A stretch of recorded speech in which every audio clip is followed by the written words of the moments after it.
A special legislative session hearing got underway in Sacramento today on the governor's plan to penalize oil companies for price gouging after record gas prices last fall. Yeah, tonight, CBS 8's political reporter Morgan Reiner has more on what happened during that hearing.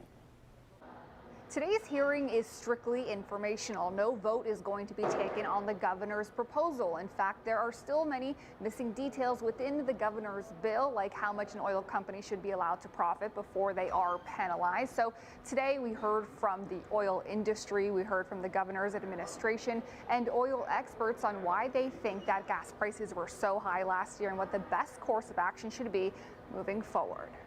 The California Energy Commission represented Newsom's administration at Wednesday's hearing. There are times of price spikes in California that diverge from national trends significantly. Commissioner Siva Gouda said he does not believe California's environmental policies are to blame for last year's record-breaking price hike.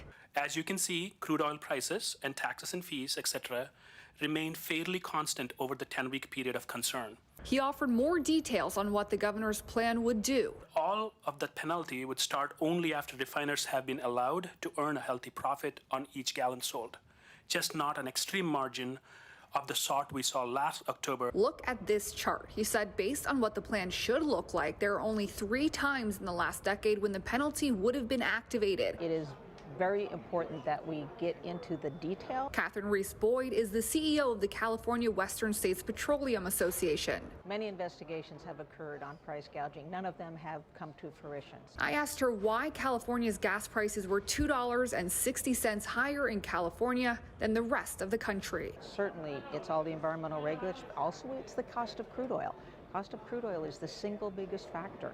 And that, of course, we have no control over. She said none of this will help California with its supply problem. Under perfect circumstances, we'd like to produce it all here. Why? Because it's under the strictest environmental regulations in the world. And so when we can't do that, when we're limited on production of crude oil here, very difficult to get permits in the state of California to produce crude oil. There are no pipelines that bring crude oil to the state.